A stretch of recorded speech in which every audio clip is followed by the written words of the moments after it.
Ukraine uses a missile we didn't know they had. Imagine you're a Russian radar operator sitting on a seized oil platform in the Black Sea.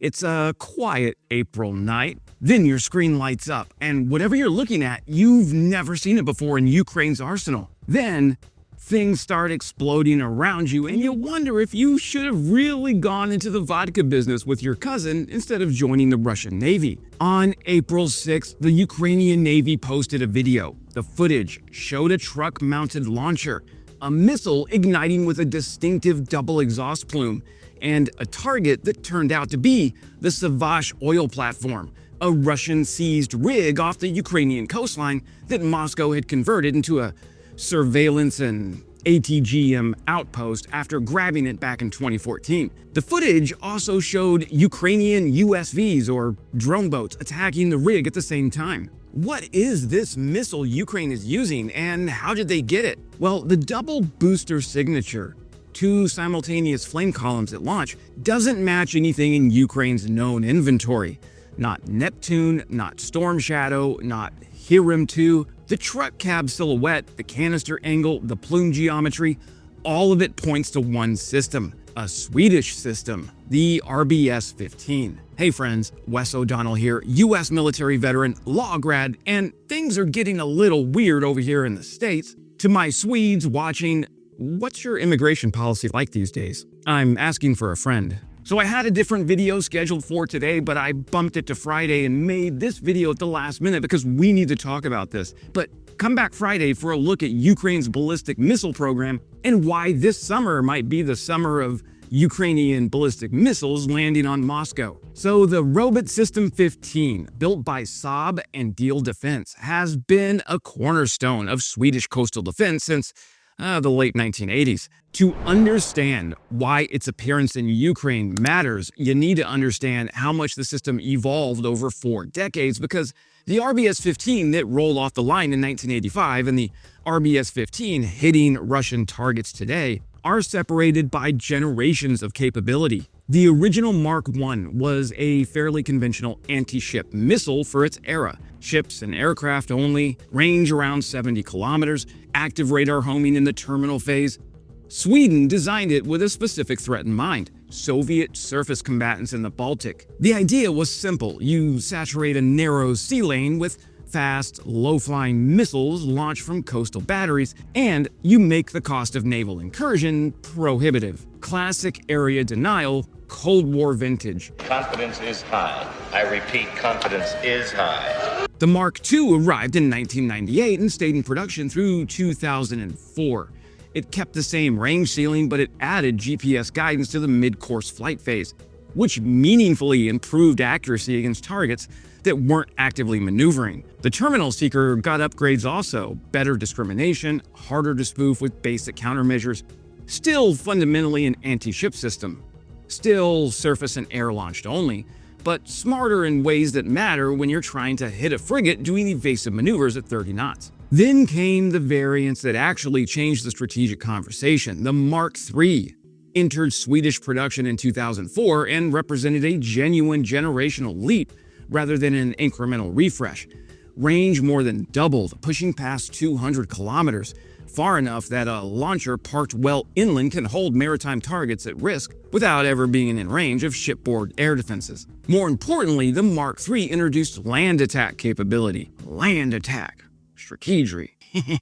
It can engage fixed, shore-based targets, not just surface combatants. That distinction is important for how you think about the system's role in a conflict like Ukraine's. So the Mark III flies from truck launchers, and that mobility is a core part of its value. Sweden's coastal defense batteries use the Finnish-built Sisu truck chassis, heavy, purpose-built with a distinctive squared cab that shows up clearly even in low-quality footage. The missile canisters sit angled upward on the truck bed, and at launch, the twin solid-fueled boosters ignite simultaneously, producing that double exhaust plume that defense analysts flagged immediately when they watched Ukraine's April 6th video. Now, Germany, Poland, and Sweden all operate the Mark III, though Poland flies it from their ship-based platforms rather than trucks. The Mark IV, which Saab has branded Gungnir, I can say Mjolnir, but am I saying Gungnir right after the Spear of Odin?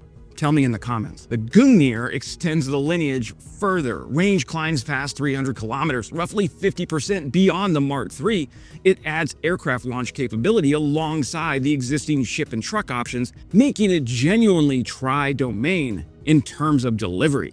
The guidance package gets a significant upgrade as well, with hardened anti-jamming GPS that's designed to stay reliable in the kind of dense EW environment that Ukraine and Russia have both been generating since 2023. Now, Sweden is currently fielding the Mark IV to replace its remaining Mark IIs, and Saab very much wants to see how this system performs under real combat conditions before that transition is complete. Now, that's a leap of logic, but it seems plausible. Weapons manufacturers track combat performance obsessively and not purely for marketing reasons.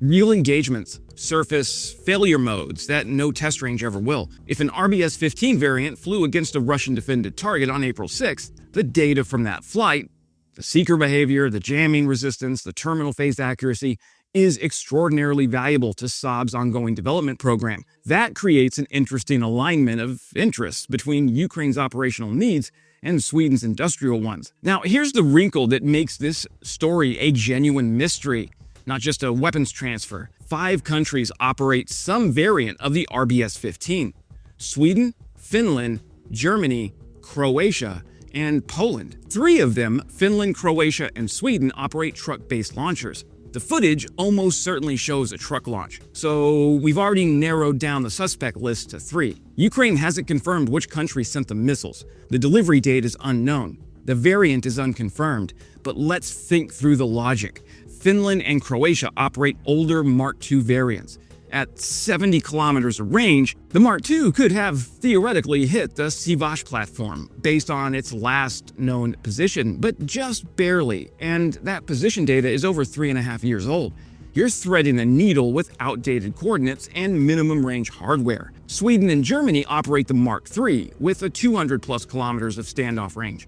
Poland operates Mark IIIs as well, but from ship-based launchers, no trucks. Germany has been increasingly willing to transfer advanced capabilities to Ukraine. Sweden, post-NATO, has been on an aggressive Ukraine support trajectory and has direct skin in the game when it comes to the Baltic and the Black Sea security. And Saab just so happens to be developing the Mark IV, a system they very much want combat-proven data on. You see where this is going? It is speculation, but it's informed speculation. After Russia seized the Swedish platform in 2014 and the drilling stopped, it became a forward ISR node for Russia. Radars, surveillance equipment, ATGM teams watching the Ukrainian coastline.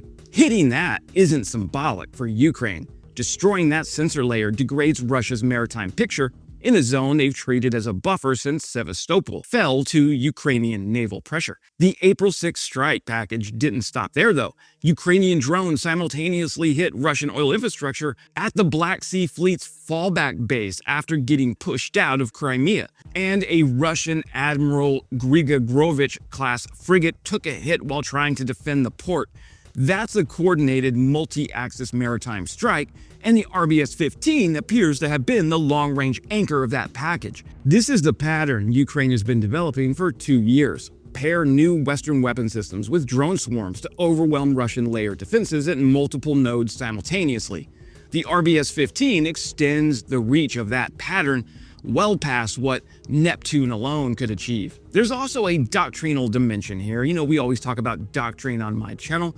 The Mark III's and Mark IV's land attack capability means Ukraine isn't constrained to maritime targets. A missile that can reach 200+ kilometers and hit fixed land targets, launched from a mobile truck that can disappear into a tree line in minutes. That's not an anti-ship system, that's a theater strike asset. So here's what the whodunit ultimately reveals, regardless of which country made the call. The RBS-15 appearing in Ukraine is a signal that Western partners are now comfortable transferring systems that were, until recently, considered too escalatory or too valuable to part with. Sweden joined NATO in 2024. Its threat calculus has fundamentally changed. A weapon built for Baltic coastal defense now has real-world combat data from the Black Sea, and Saab's engineers are watching every frame of that launch video as carefully as we are. For Russia, the practical problem is that its Black Sea maritime perimeter just got more expensive to maintain. Every platform it uses as a forward ISR node is now potentially within range of a system it hasn't had to account for. The intelligence adjustment required, repositioning assets, recalculating threat rings, updating fleet doctrine, takes time and resources Russia is not exactly flush with. For Ukraine, a confirmed RBS-15 capability, if that's what we're looking at here, represents a meaningful upgrade in the capacity to hold Russian naval infrastructure at risk without committing manned surface assets of its own. The mystery of who's sent it will probably get answered eventually. A Defense Ministry press release, or a parliamentary record, or a Saab press photo, captioned a little too helpfully. These things leak. Until then, all Russia knows for certain is that something new showed up on that radar screen on April 6th. It had a double exhaust plume, and the truck that fired it was already gone. Sweden built a missile for Baltic coastal defense in the 1980s. 40 years later, it may have just announced itself to the Black Sea. That is not a bad career arc for a weapon system. That's it for today, my friends. If you want to help support the channel and keep this kind of analysis going, you can join as a member for about $3 a month. It's a simple way to back the work I do here. If not, no pressure at all. Just make sure you're subscribed so you stay in the loop as this war keeps evolving. And if you're the type who wants the deeper cuts, the longer reads, the stuff I don't always put on YouTube, I'm over on Substack. I'll throw that QR code right up here on the screen. You can scan it and jump right in. Otherwise, I appreciate you being here. And as always, glory to Ukraine, glory to the heroes. Crimea is Ukraine.